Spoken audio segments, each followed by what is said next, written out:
الرحمن الرحیم الحمد للہ نحمده ونستعینه ونستغفره ونؤمن به ونتوکل علیہ ونعوذ باللہ من شرور انفسنا ومن سیئات اعمالنا من یهده اللہ فلا مضل له ومن یضلل فلا هادی له ونشهد ان لا الہ الا اللہ وحدہ لا شریک له ونشهد أن سيدنا ومولانا محمدا عبده ورسوله صلى الله تبارك وتعالى عليه وعلى آله وأصحابه وبارك وسلم تسليما كثيرا كثيرا.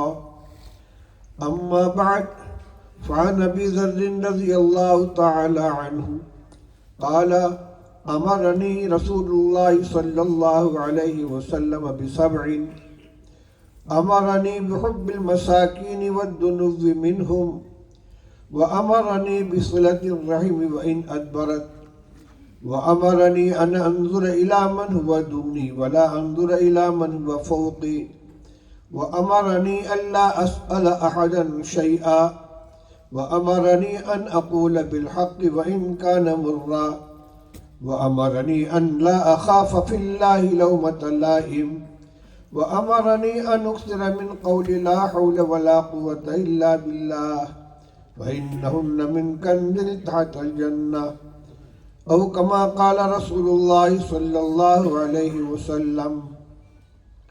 اللهم صل على سيدنا ونبينا ومولانا محمد وعلى آله وصحبه وبارك وسلم. رب اشرح لي صدري ويسر لي امری واحلل عقدۃ من لسانی یفقہوا قولی. بیٹے فوٹو مت کھینچو، مائک نیچے کرو. حضرت صدر محترم، علماء کرام، ائمہ اعظام اور ذمہ داران سیرت کمیٹی، آج کا یہ اجلاس سیرت النبی صلی اللہ علیہ وسلم کے عنوان سے منسوب ہے. اسی موضوع پر میں کچھ گزارشات آپ کے سامنے پیش کرنا چاہتا ہوں. نبی کریم صلی اللہ علیہ وسلم کے ارشادات، آپ کی ہدایات، آپ کی وصیتیں جو آپ نے مختلف اوقات میں متعدد صحابہ کرام کو فرمائی ہیں، انہی میں سے کچھ کا انتخاب میں آپ کے سامنے پیش کر رہا ہوں، اس لیے کہ ہمیں نبی کریم صلی اللہ علیہ وسلم کی جس سیرت کے اتباع کا حکم دیا گیا ہے اور جس کو نمونہ قرار دیا گیا ہے، ہماری کامیابی اس میں ہے کہ ہم ایک ایک ہدایت کے اوپر، ایک ایک نصیحت کے اوپر پورا عمل کرنے کی کوشش کریں. صحابہ کرام رضی اللہ تعالیٰ عنہ کا یہی معمول تھا. صحابہ رضی اللہ تعالیٰ عنہ رسول اللہ صلی اللہ علیہ وسلم سے سوال کرتے تھے: عظنی یا رسول اللہ، مجھے کچھ نصیحت فرما دیجیے. آپ جو کچھ فرماتے تھے اس کو پلو سے باندھ لیتے تھے، اس پر عمل کرتے تھے. میں کوشش کروں گا کہ آپ کے سامنے نبی کریم صلی اللہ علیہ وسلم کے زیادہ سے زیادہ ارشادات پیش کروں، میرے الفاظ کم ہو، آقا کی باتیں زیادہ ہوں. سب سے پہلے میں نے حضرت ابو ذر غفاری رضی اللہ تعالیٰ عنہ کی ایک حدیث پڑھی ہے. ابو ذر غفاری رضی اللہ تعالیٰ عنہ کا شمار ان صحابہ کرام میں ہوتا ہے جو بڑی زاہدانہ زندگی بسر کرتے تھے، تاریک الدنیا تھے. دنیا کی چیزوں سے انہوں نے بہت کم تعلق رکھا تھا اور وہ یہ چاہتے تھے کہ عام لوگوں کی زندگی بھی اسی معیار کی ہو. ان کی روایت سے رسول اللہ صلی اللہ علیہ وسلم کی بہت سی نصیحتیں اور وصیتیں منقول ہیں. یہ روایت جو میں نے ابھی آپ کے سامنے پڑھی ہے، اس میں نبی کریم صلی اللہ علیہ وسلم نے حضرت ابو ذر رضی اللہ تعالیٰ عنہ کو 7 نصیحتیں فرمائی ہیں.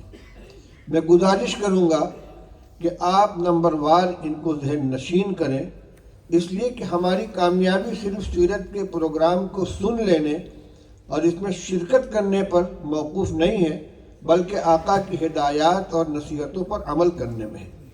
اس لیے وہ امانت جو صحابہ کرام رضی اللہ تعالیٰ عنہ، محدثین کرام، علماء اعظام کے ذریعے ہم تک پہنچی ہے اور ہم آپ تک پہنچا رہے ہیں، اس امانت کو سنبھالیں اپنے دل و دماغ کے اندر ان کو جگہ دیں اور ان پر عمل کرنے کی کوشش کریں۔ حضرت ابو ذر رضی اللہ تعالیٰ عنہ فرماتے ہیں امرنی خلیلی بسبع، میرے محبوب صلی اللہ علیہ وسلم نے مجھے 7 باتوں کو حکم فرمایا۔ امرنی بحب المساکین والدنو منہم، پہلا حکم یہ فرمایا کہ غریب لوگوں سے محبت کیا کرو اور ان کو اپنے سے قریب رکھو۔ نمبر 2، امرنی بصلۃ الرحم وإن ادبرت، مجھے حکم دیا کہ رشتہ داروں کے ساتھ حسن سلوک کرو، صلہ رحمی کرو، چاہے دوسرا آدمی تم سے تعلق منقطع ہی کیوں نہ کرے۔ وَأَمَرَنِي اللہ اسأل احدا شیئا، اور مجھے یہ حکم فرمایا کہ میں کسی کے سامنے دست سوال دراز نہ کروں، کسی سے کسی چیز کا سوال نہ کروں۔ وَأَمَرَنِي أَنْ أَنظُرَ إِلَى مَنْ هُوَ دُونِي وَلَا أَنظُرَ إِلَى مَنْ هُوَ فَوْقِي، مجھے آپ نے حکم دیا کہ ہمیشہ اپنے سے کمزور، اپنے سے غریب، اپنے سے زیادہ پریشان حال انسان پر نظر ڈالوں، اس سے اپنا موازنہ کروں، اپنے سے خوشحال آدمی سے اپنا موازنہ نہ کروں۔ وَأَمَرَنِي أَنْ أَقُولَ بِالْحَقِّ وَإِنْ كَانَ مُرًّا، مجھے یہ نصیحت فرمائی کہ حق بولنا چاہے وہ کسی کو کڑوا ہی کیوں نہ لگے۔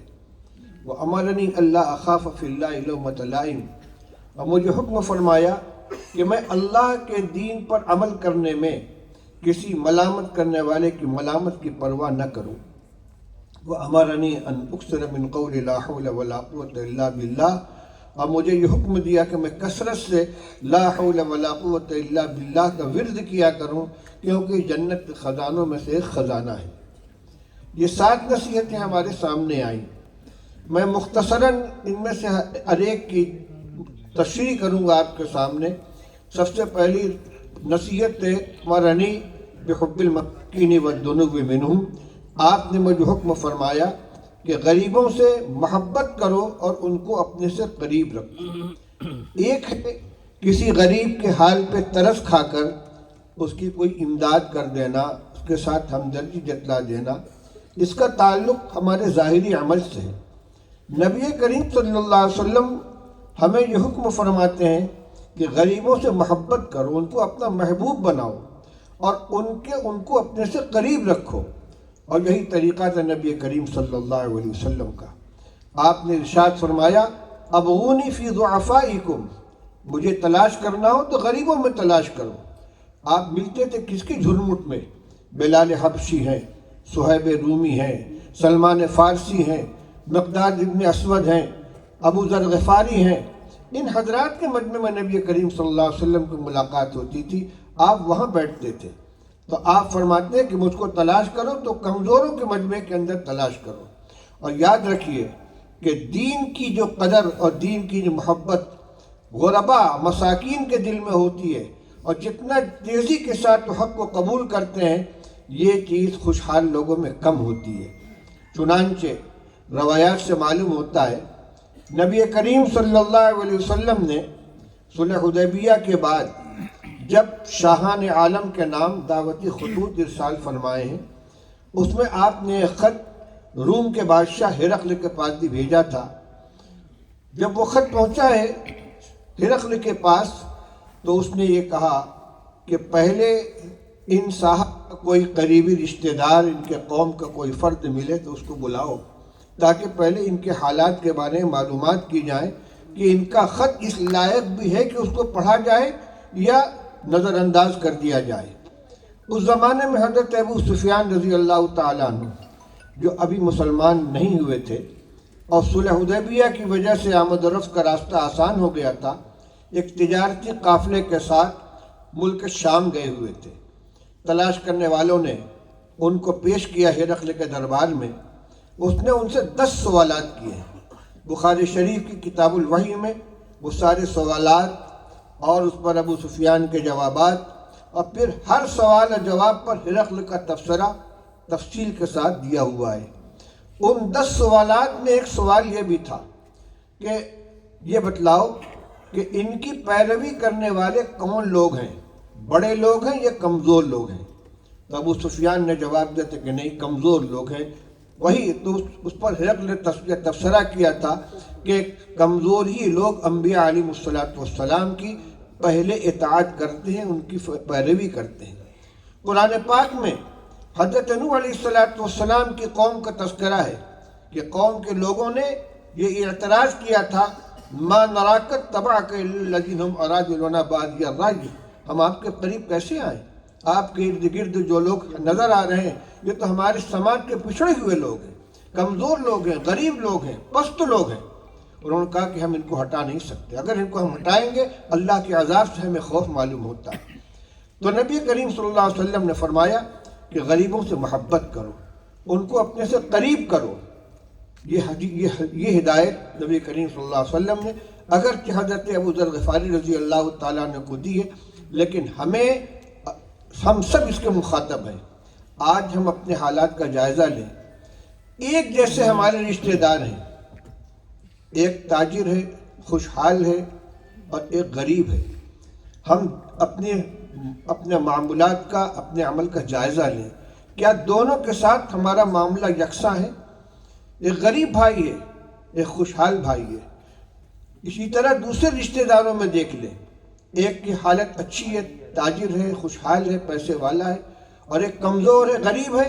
تقریبات ہوں، رہن سہن کا معاملہ ہو، لین دین کا معاملہ ہو، ان کے ساتھ اٹھنے بیٹھنے کا معاملہ ہو، یہ ہماری کوتاہی ہے کہ ہمارا جھکاؤ ان کی طرف ہوتا ہے جو خوشحال ہیں، پیسے والے ہیں، سماج میں عزت رکھنے والے ہیں، اور جو غریب ہیں، جو کمزور ہیں، اسی جیسے رشتہ دار کے ساتھ جو معاملہ دوسرے کے ساتھ ہو رہا وہ ان کے ساتھ نہیں ہوتا۔ آگے بڑھیے، نبی کریم صلی اللہ علیہ وسلم نے ارشاد فرمایا، امرنی، حضرت ابو ذر فرماتے امرنی بصلۃ الرحم وإن ادبرت، رسول اللہ صلی اللہ علیہ وسلم نے مجھے حکم دیا صلہ رحمی کرو۔ صلہ رحمی کا مطلب کیا ہے؟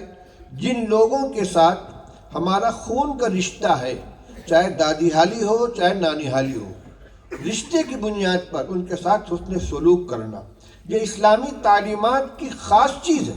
ابھی جس روایت کا میں تذکرہ کر رہا تھا، ہرقل نے ابو سفیان سے یہ پوچھا تھا، ماذا یامرکم، کہ ان نبی کی تعلیمات کیا ہیں؟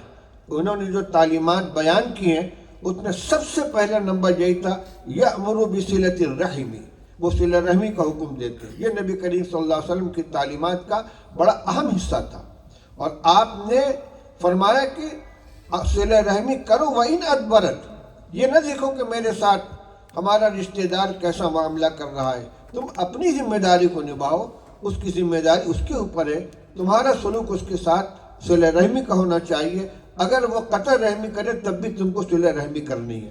چنانچہ ایک دوسری حدیث میں رسول اللہ صلی اللہ علیہ وسلم ارشاد فرماتے ہیں، لیس الواصل بالمکافی انما الواصل الذی وصلها وان قطعت، او کما قال رسول اللہ صلی اللہ علیہ وسلم۔ ارشاد فرمایا کہ جو شخص بدلے کے طور پر صلہ رحمی کرے، حقیقت میں وہ صلہ رحمی کرنے والا نہیں تو لین دین کرنے والا ہو گیا۔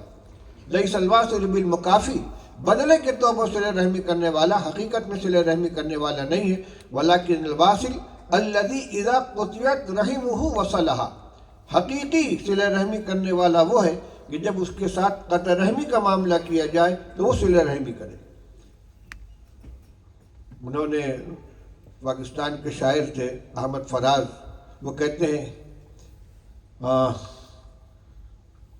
اس کا جو کام ہے کیا ہے، تم فراز اپنی جانب سے نبھاتے جاتے، تو ان کا کہنا یہ ہے کہ دوسری جانب سے عہد وفا کا پاس ہے یا نہیں ہے وہ اس کے ذمہ ہے، تم اپنے عمل کو دیکھو۔ تو نبی کریم صلی اللہ علیہ وسلم نے اس میں جو خاص بات بتلائی ہے کہ صلہ رحمی کو اسلامی تعلیمات کے اندر جو مقام حاصل ہے، یہ بدلے کے طور پر نہیں، بلکہ اگر دوسرا ہمارے ساتھ قطع رحمی کرتا ہے تو بھی ہمیں صلہ رحمی کرنی چاہیے۔ صلہ رحمی کا مطلب کیا ہے؟ اس کی پریشانی میں اس کا ساتھ دیں، اس کے ساتھ تعلقات رکھیں، اس کے دکھ درد میں شریک ہوں، اور اگر کوئی سامنے والا ہم سے قطع تعلق کرتا ہے، بول چال بند کر لیتا ہے، تو ہمیں قطع تعلق کا سلسلہ ختم کرنے کے لیے سلام کر لینا کافی ہے۔ رسول اللہ صلی اللہ علیہ وسلم نے ارشاد فرمایا کہ جس شخص نے سلام کر لیا وہ قطع رحمی کے وبال سے نکل گیا۔ اب اگر دوسرا بھی سلام کا جواب دے دیتا ہے تو یہ دونوں طرح کا معاملہ صاف ہو گیا، اور اگر وہ جواب نہیں دیتا تو یہ کم سے کم قطع رحمی کے وبال سے نکل گیا۔ تو دوسری نصیحت یہ ہے کہ صلہ رحمی کرو، رشتہ داروں کے ساتھ حسن سلوک کرو۔ غریبوں کی مدد، اس میں مختلف اسباب محرک بنتے ہیں۔ ایک ہے مطلق کسی غریب کی مدد کرنا، لیکن اگر وہ رشتہ دار ہے تو وہ زیادہ مستحق ہے اس بات کا کہ اس کے ساتھ اس کی امداد کی جائے۔ پھر اگر وہ مسلمان ہے، مسلمان تو عام طور سے ہوتے ہی ہیں، وہ تیسرا تعلق ہے، اور اگر پڑوسی بھی ہے تو چوتھا تعلق ہو گیا۔ یعنی مطلق غریب کی امداد کرنا ایک امداد ہے، مسلمان کی حیثیت سے امداد کرنا دوسری صفت ہو گئی، رشتہ دار ہونے کی حیثیت سے تیسرا محرک ہو گیا، اگر پڑوسی ہے تو چوتھا تعلق ہو گیا۔ اسی لیے رسول اللہ صلی اللہ علیہ وسلم نے ارشاد فرمایا کہ رشتہ دار کے ساتھ حسن سلوک کرو۔ حضرت میمونہ رضی اللہ تعالی عنہ ام المومنین، انہوں نے اپنا ایک غلام کو آزاد کر دیا۔ نبی کریم صلی اللہ علیہ وسلم کے سامنے تذکرہ کیا، رسول اللہ میں نے فلاں غلام کو آزاد کر دیا۔ آپ نے فرمایا کہ اگر تم اپنے ماموں دے دیتی تو زیادہ بہتر ہوتا، کیونکہ ان کو ضرورت تھی۔ یعنی غلام کو آزاد کرنے کے مقابلے میں ماموں کو دے دینے کو آپ نے ترجیح دیا، کیونکہ وہ رشتہ دار تھے۔ تیسری نصیحت یہ فرمائی، امرنی ان انظر الی من هو دونی ولا انظر الی من هو فوقی۔ یہ بہت اہم نصیحت ہے، یہ ہمارے معیار زندگی کو متعین کرنے والی ایک نصیحت ہے۔ اللہ تعالیٰ ارشاد فرماتے ہیں، نحن قسمنا بینہم معیشتہم، ہم نے دنیا والوں کے درمیان معیشت کو تقسیم کیا ہے۔ سارے لوگ ایک جیسے نہیں ہوتے، کوئی امیر ہے، کوئی متوسط الحال ہے، کوئی غریب ہے، اور یہ تقسیم اللہ کی طرف سے۔ وَجَعَلْنَا بَعْضَهُمْ لِبَعْضٍ سُخْرِيًّا، اللہ تعالیٰ فرماتے ہیں ہم نے ایک کو دوسرے کا تابع بنایا ہے۔ کوئی کسی سے کام لیتا ہے، کوئی مالک ہے تو کوئی مزدور ہے، اور اسی طریقے سے کوئی دینے والا ہے تو کوئی لینے والا ہے۔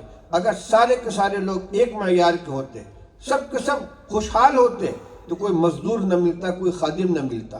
اگر سب کے سب تنگ دست ہوتے تو کوئی ان سے کام لینے والا نہ ہوتا، ان کا ذریعہ معاش کچھ نہ ہوتا۔ اللہ کی بہت بڑی مصلحت ہے کہ اس نے مختلف لوگوں کے طبقات الگ الگ رکھے ہیں، کوئی خوشحال ہے، کوئی غریب ہے۔ نبی کریم صلی اللہ علیہ وسلم نے یہ ہدایت دی ہے کہ دنیاوی اعتبار سے ہمیشہ اپنا موازنہ اپنے سے کم درجے کے انسان سے کرو، غریب آدمی سے موازنہ کرو۔ اس سے کیا ہوگا؟ اللہ کی جو نعمتیں تم کو ملی ہیں ان کی قدردانی ہوگی، اور تمہیں افسوس کا سامنا نہیں کرنا پڑے گا۔ یہ مضمون نبی کریم صلی اللہ علیہ وسلم نے متعدد مواقع پر بڑی تفصیل کے ساتھ بیان فرمایا ہے۔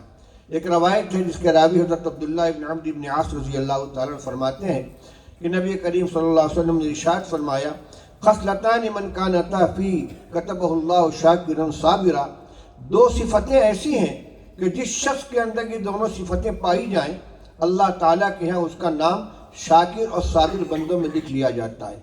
وہ دو صفتیں کیا کیا ہیں؟ فرمایا من نظر فی دینہ الی من هو فوقہ فاقتدی بہ، ونظر فی دنیاہ الی من هو دونہ فحمد اللہ علی ما فضلہ اللہ علیہ کتبہ اللہ شاکرا صابرا۔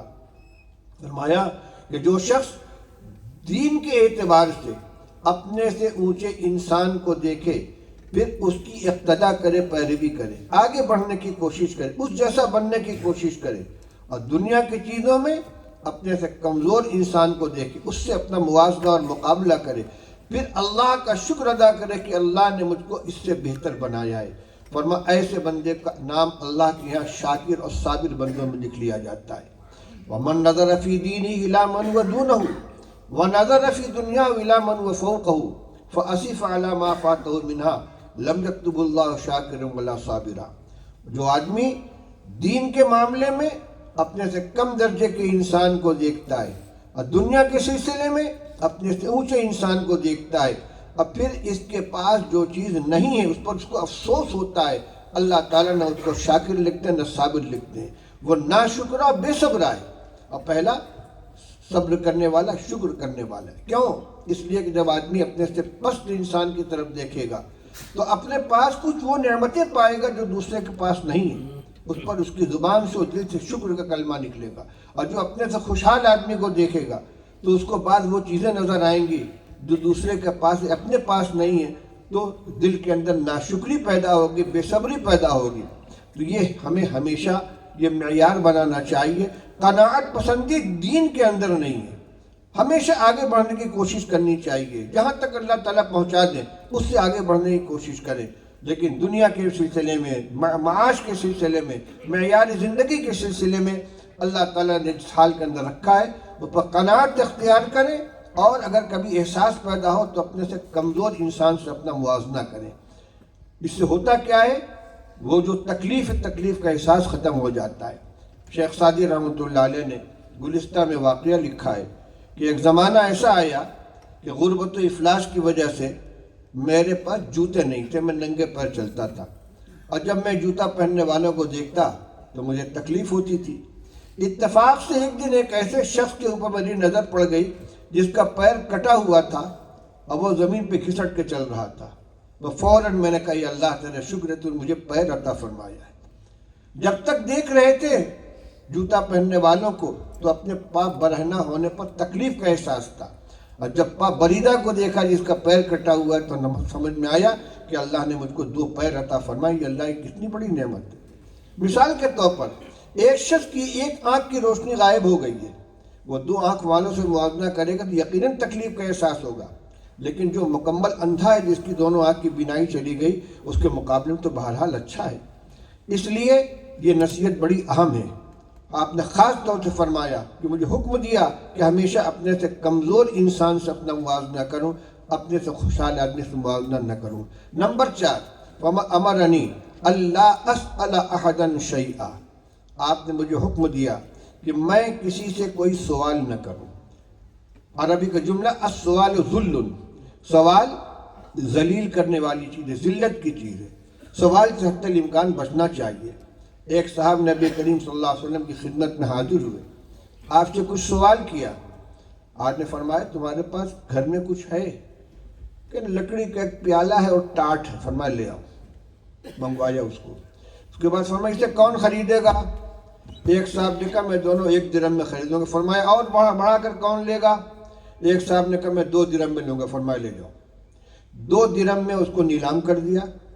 پھر ان کو 2 درہم دیے آپ نے، اور فرمایا کہ 1 درہم کا کھانے کا سامان لے کر گھر میں جا کے دے دو، اور 1 درہم کا کلہاڑا لے کر آؤ، لکڑی کاٹنے والا۔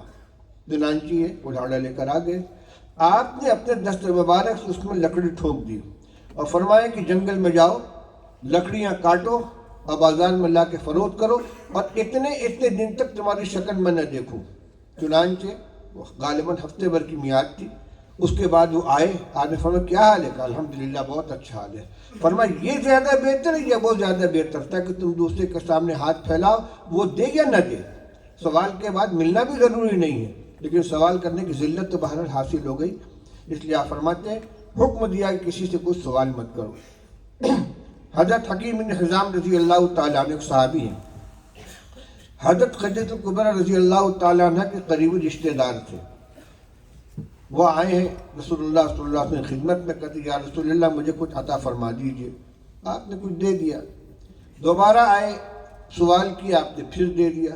دوبارہ آئے، سوال کیا، آپ نے پھر دے دیا۔ اس کے بعد فرمایا حکیم کسی سے سوال مت کیا کرو، بس اگر بغیر مانگے کوئی چیز ملے سخاوت نفس کے ساتھ تو قبول کرو، ورنہ سوال مت کرو۔ انہوں نے کہا یا رسول اللہ اللہ لا ارضو بعدک احدا شیئا، میں وعدہ کرتا ہوں آج کے بعد میں کسی سے کسی چیز کوئی چیز نہیں لوں گا۔ سوال کرنے کی بات نہیں ہے، کسی سے کوئی چیز نہیں لوں گا، کسی سے کوئی چیز نہیں گھٹاؤں گا۔ پھر رسول اللہ صلی اللہ علیہ وسلم سے کوئی سوال نہیں کیا۔ آپ کی وفات ہو گئی۔ صدیق اکبر رضی اللہ تعالیٰ عنہ کا دور خلافت آیا۔ بیت المال سے صحابہ کرام رضی اللہ تعالیٰ عنہ کے وظیفے روزینہ متعین تھے۔ اعلان ہوتا تھا اپنا وظیفہ لے جائیں، لوگ آ کر لے لیتے تھے۔ حضرت حکیم بن حزام رضی اللہ تعالیٰ عنہ کو صدیق اکبر رضی اللہ عنہ نے بلوایا، فرمایا میں نے رسول اللہ صلی اللہ علیہ وسلم سے وعدہ کیا ہے کہ میں کچھ نہیں لوں گا۔ صدیق اکبر رضی اللہ عنہ کا دور خلافت ختم ہو گیا۔ حضرت عمر رضی اللہ تعالیٰ عنہ کا دور آیا۔ انہوں نے کہلوایا حکیم آؤ اپنا وظیفہ لے جاؤ۔ یہ سوال کرنے کا مسئلہ نہیں تھا، اپنا حق تھا جو سب کو مل رہا تھا۔ انہوں نے کہا میں نے رسول اللہ صلی اللہ علیہ وسلم سے وعدہ کیا ہے لا ارضو بعدک احدا، حضرت عمر رضی اللہ عنہ نے اعلان فرمایا لوگوں تم گواہ رہو کہ میں حکیم کو بلا رہا ہوں کہ اپنا حصہ لے جاؤ، یہ لینے کے لیے تیار نہیں ہے۔ ابھی آپ سن رہے تھے مولانا عبد الملک صاحب سے کہ صحابہ کرام رضی اللہ تعالیٰ عنہ ان کے اندر ماننے کا جذبہ کیسا تھا، جو بات زبان سے نکل گئی ایک لمحہ اس کے اندر تاخیر نہیں ہوتی تھی۔ شراب کی حرمت کے بعد کس طریقے سے لوگوں نے اس پر عمل کیا ہے، یہ تمام صحابہ کرام رضی اللہ تعالیٰ عنہ کو معمول تھا۔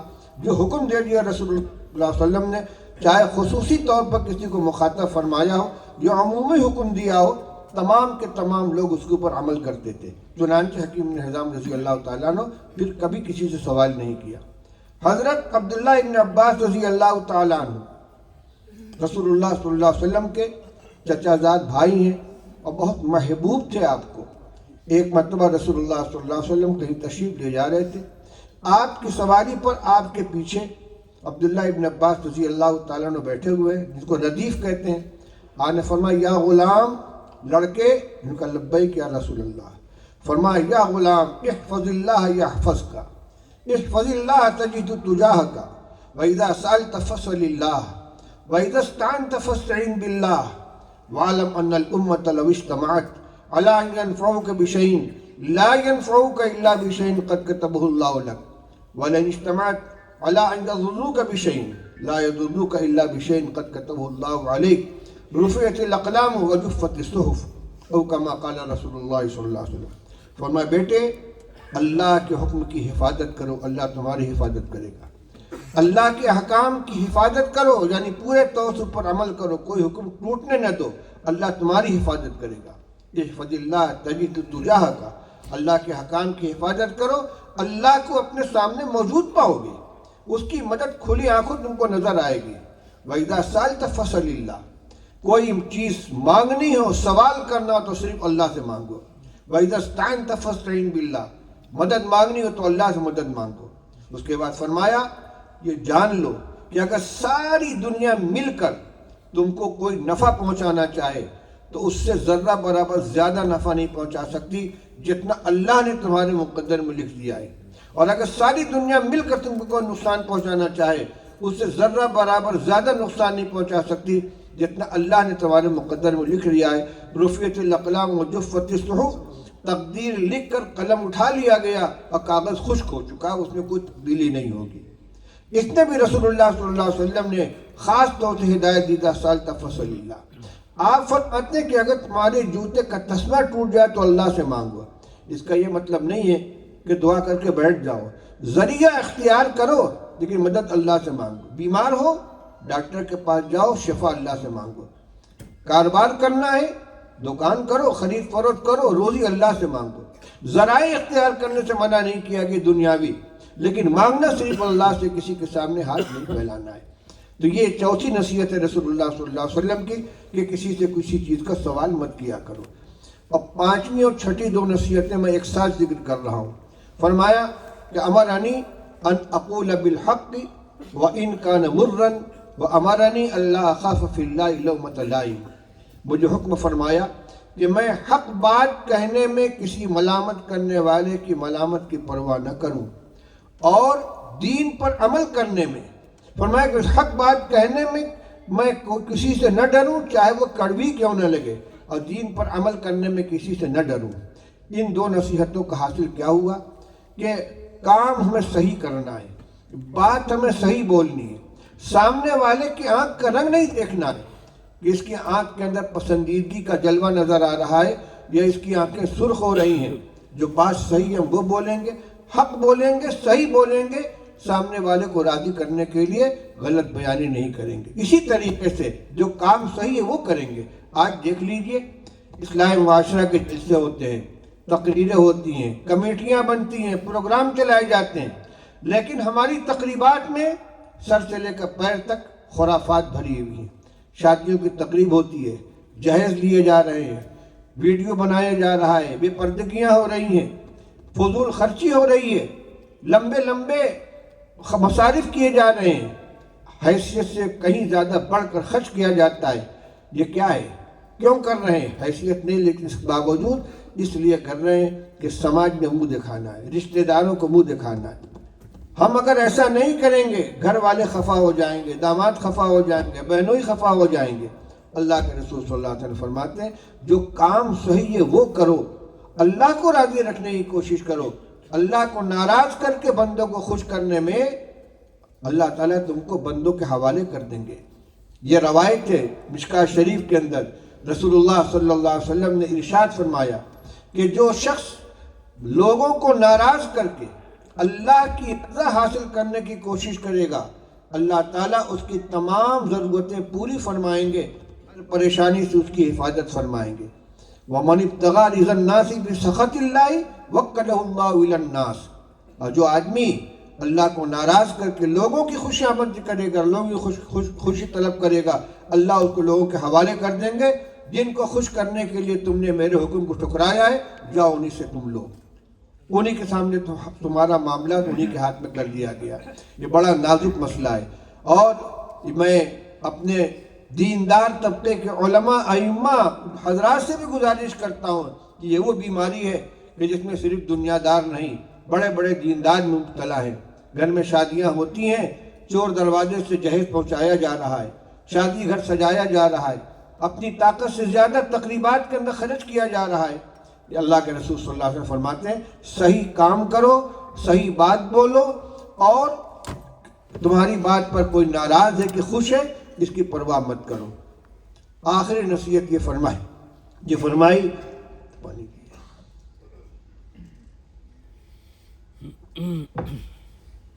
وَأَمَرَنِي أَنْ أُكْثِرَ مِنْ قَوْلِ لَا حَوْلَ وَلَا قُوَّةَ إِلَّا بِاللَّهِ، میرے محبوب صلی اللہ علیہ وسلم نے مجھے حکم دیا کہ میں زیادہ سے زیادہ لا حول ولا قوت الا باللہ کا ورد کیا کروں، کیونکہ یہ جنت کے خزانوں میں کا ایک خزانہ ہے۔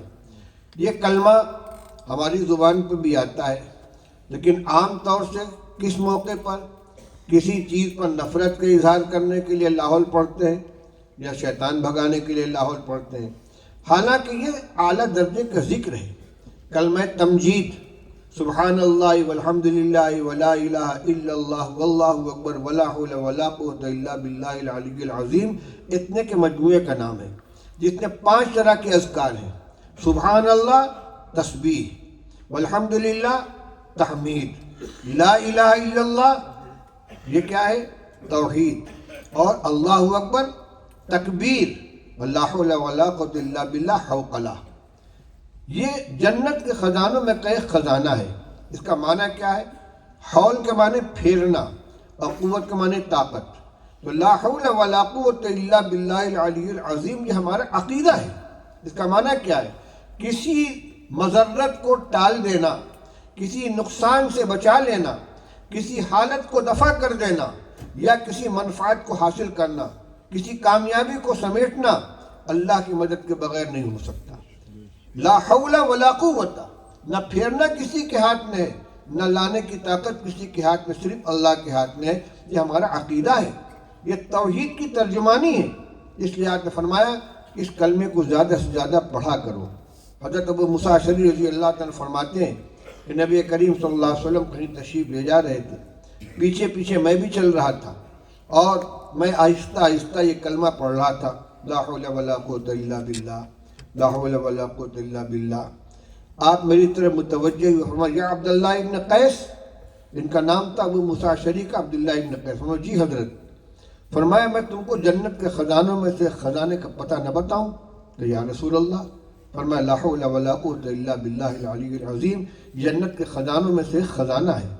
دیکھیے اذان کا جواب آپ لوگ دیتے ہیں، کلمہ اللہ اکبر سے لے کر اشہد ان محمد رسول اللہ تک انہی کلمات کو دہرایا جاتا ہے، لیکن جب مسجد میں آنے کی آواز لگائی جاتی حی علی الصلاح، حی علی الفلاح، اس موقع پر لا حول ولا قوت الا باللہ پڑھتے ہیں۔ اس کا مطلب کیا ہے؟ شیطان بھگانے کے لیے نہیں، بلکہ یہ کہ رکاوٹوں کو دور کر کے مسجد میں پہنچنے کی توفیق میں اللہ ہی دے گا۔ لا حول ولا قوت، میں تو ارادہ کر رہا ہوں لیکن کوئی رکاوٹ پیش نہ آئے، رکاوٹوں کو دور کرنے کا اللہ، اور جانے کی توفیق دے گا، تو طاقت دے گا تو اللہ ہی طاقت دے گا۔ یہ 7 نصیحتیں آپ کے سامنے آئی ہیں، میں ایک مرتبہ ان کا اعادہ کرتا ہوں۔ امرنی بحب المساکین والدنو منہم، مجھے اللہ کے رسول صلی اللہ علیہ وسلم نے حکم دیا کہ میں غریبوں سے مدد محبت کروں اور ان کو اپنے سے قریب رکھوں. وہ امرنی ان اصل الرحمہ، وہ امرنی نمبر 2 پہ کیا تھا؟ وامرنی بصلۃ الرحم وان ادبرت، رشتہ داروں کے ساتھ حسن سلوک کرو چاہے وہ تم سے قطع تعلقی کیوں نہ کرے. وامرنی ان انظر الی من هو دونی ولا انظر الی من هو فوقی، مجھے حکم دیا کہ میں اپنے سے کمزور انسان کی طرف دیکھوں، اس سے اپنا موازنہ کروں، اپنے سے اونچے انسان کی طرف نہ دیکھوں، اس سے موازنہ نہ کروں. وامرنی اللہ اسأل احدا شیئا، اور مجھے حکم دیا کہ میں کسی سے کسی چیز کا سوال نہ کروں. وامرنی ان اکثر من قول لا حول ولا قوة الا باللہ، اور مجھے حکم دیا کہ میں کثرت سے لا حول ولا قوة الا باللہ پڑھا کروں. اس کلمے کو زبان سے پڑھنا بھی ہے اور اس کے مطابق عقیدہ بھی رکھنا ہے. جیسا کہ حضرت عبداللہ ابن عباس رضی اللہ عنہ کی روایت میں نے ابھی سنایا آپ کو کہ رسول اللہ صلی اللہ علیہ وسلم نے فرمایا کہ ساری دنیا مل کر تمہیں کوئی نفع پہنچانا چاہے، جتنا اللہ کا فیصلہ اتنا ہی نفع پہنچا سکتی، اس سے زیادہ نہیں. اور ساری دنیا مل کر تمہیں کوئی نقصان پہنچانا چاہے، جتنا اللہ کا فیصلہ اس سے زیادہ تم کو نقصان نہیں پہنچا سکتی. یہی بات دوسری تعبیر میں لا حول ولا قوة الا باللہ کے اندر کہی گئی ہے. یہی ہمارا عقیدہ ہونا چاہیے. اب آ جائیے، یہ ابھی جو 5ویں اور 6 نمبر پر نصیحت فرمائی گئی تھی کہ دین پر عمل کرنے میں کسی ملامت کرنے والے کی پرواہ نہ کروں اور حق بات کہوں چاہے کوئی کسی کے خلافی کیوں نہ پڑے، کسی کو ناگواری کیوں نہ ہو، وہاں بھی لا حول ولا قوة الا باللہ کا عقیدہ ہمارے کام آئے گا. ہم حق بولیں گے، صحیح کام کریں گے، چاہے کوئی ناراض ہو چاہے کوئی خوش ہو، اس لیے کہ نہ کسی کی خوشی سے ہمیں نفع پہنچے گا نہ کسی کے ناراضگی سے ہمیں نقصان پہنچے گا. ساری طاقت اللہ کے ہاتھ میں ہے. یہ توحید خالص کی عقیدت کی اس کے اندر تعلیم دی گئی ہے. بس میں انہی چند کلمات کے اوپر اپنی گفتگو ختم کرتا ہوں. اللہ تعالیٰ ہم سب کو عمل کرنے کی توفیق عطا فرمائے. شکر گزار ہوں سیرت کمیٹی کے ذمہ داران کا کہ انہوں نے اس منتخب مجمع کے سامنے دین کی بات عرض کرنے کا مجھے موقع عطا فرمایا. خدا کرے یہ باتیں ہمارے دل کے اندر اتر جائیں اور ہم اس پر عمل کرنے کی کوشش کریں. انہی کے مطلب کی کہہ رہا ہوں، زبان میری ہے بات ان کی، انہی کی محفل سنوارتا ہوں، چراغ میرا ہے رات ان کی. وآخر دعوانا الحمدللہ رب العالمین.